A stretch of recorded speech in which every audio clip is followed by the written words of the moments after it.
سلطنت عثمانیہ کی تاریخ بھری پڑی ہے اقتدار کی جنگوں سے، لیکن کیا کوئی ایسا سلطان بھی ہو سکتا ہے جس نے اپنی مرضی سے تخت چھوڑ دیا ہو اور پھر قسمت اسے واپس اسی تخت پر لے آئے؟ جی ہاں، یہ کہانی ہے مراد دوم کی، ایک ایسا سلطان جس کی داستان کسی اور سے نہیں ملتی۔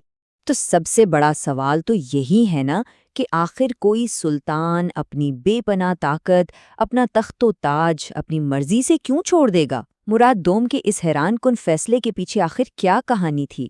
چلیں آج اسی راز سے پردہ اٹھاتے ہیں۔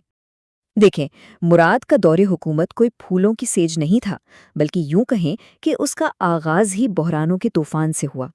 امن و امان تو بہت دور کی بات ہے، اسے تو تخت پر بیٹھتے ہی اپنی جان اور اپنی سلطنت بچانے کی جنگ لڑنی پڑی۔ اب ذرا تصور کریں، ایک 16 سال کا لڑکا سلطان بنتا ہے اور تخت پر بیٹھتے ہی اسے کیا ملتا ہے؟ چاروں طرف سے دشمن۔ ایک طرف بیزنطینی سلطنت ایک نکلی دعوے دار کو کھڑا کر دیتی ہے، دوسری طرف اس کا اپنا سگا 13 سالہ بھائی بغاوت کر دیتا ہے۔ مطلب سلطنت باہر سے بھی خطرے میں اور اندر سے بھی۔ خانہ جنگی بس ہونے ہی والی تھی اور اس نوجوان سلطان کو یہ سب کچھ سنبھالنا تھا۔ تو ان ابتدائی بحرانوں سے مراد نے ایک بہت اہم بات سیکھی۔ اس نے جان لیا کہ صرف تلوار کے زور پر حکومت نہیں چل سکتی، نہیں، اسے ایک ایسے طاقتور نظریے، ایک آئیڈیا کی ضرورت تھی جو اس کی حکمرانی کو ایک مقصد دے اور لوگوں کی نظر میں اسے ایک جائز حکمران بنائے۔ اور وہ آئیڈیا تھا غازی بادشاہ کا۔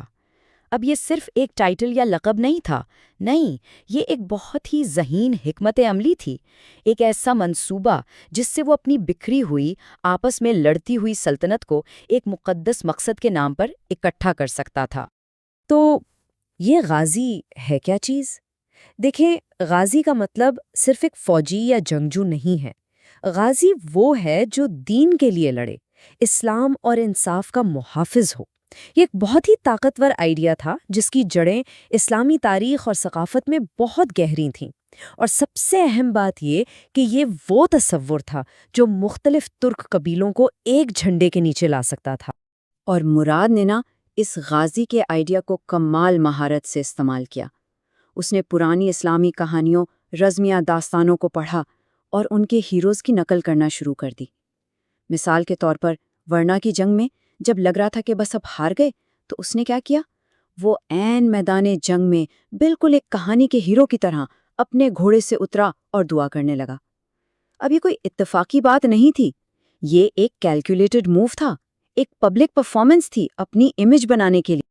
اور پھر اس نے اپنی فوج سے وہ تاریخی الفاظ کہے جو اس کی پوری حکمت عملی کا خلاصہ تھے: ہم میں سے جو مارے گا وہ غازی اور جو مرے گا وہ شہید۔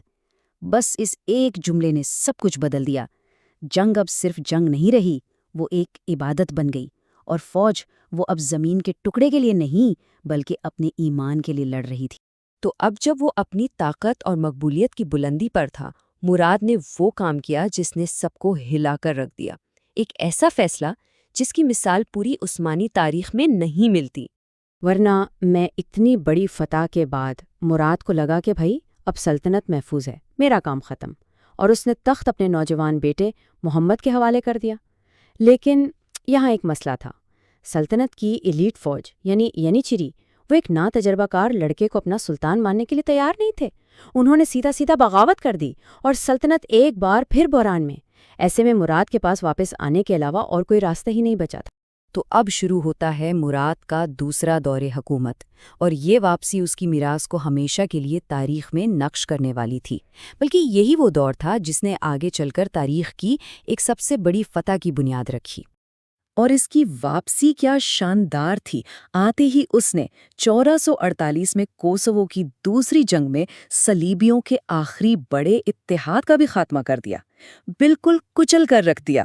اس ایک فتح نے بلکان کی سرحدوں کو آنے والی کئی دہائیوں کے لیے محفوظ کر دیا اور سلطنت کو وہ سٹیبلٹی دی، وہ استحکام دیا جس کی اسے سخت ضرورت تھی۔ لیکن دیکھیں، اس کی عوامی زندگی کے ساتھ ساتھ اس کی ذاتی زندگی بھی بڑی دلچسپ اور پیچیدہ تھی۔ ایک طرف اس کا وہ بیٹا تھا محمد، جسے آگے چل کر فاتح بننا تھا۔ دوسری طرف اس کی ایک بیوی مارا خاتون، ایک عیسائی شہزادی تھی جس نے کبھی اپنا مذہب نہیں چھوڑا۔ اور پھر اقتدار کی وہ شفاف سیاست بھی تھی جہاں تخت کو بچانے کے لیے کسی بھی خطرے کو، چاہے وہ اپنا بھائی ہی کیوں نہ ہو، راستے سے ہٹانا پڑتا تھا۔ آخر کار 1451 میں جب مراد دوم کا انتقال ہوا تو وہ اپنے پیچھے ایک مضبوط، طاقتور اور متحد سلطنت چھوڑ کر گیا۔ اس نے اپنا کام، اپنا فرض پورا کر دیا تھا۔ اب باری اگلی نسل کی تھی۔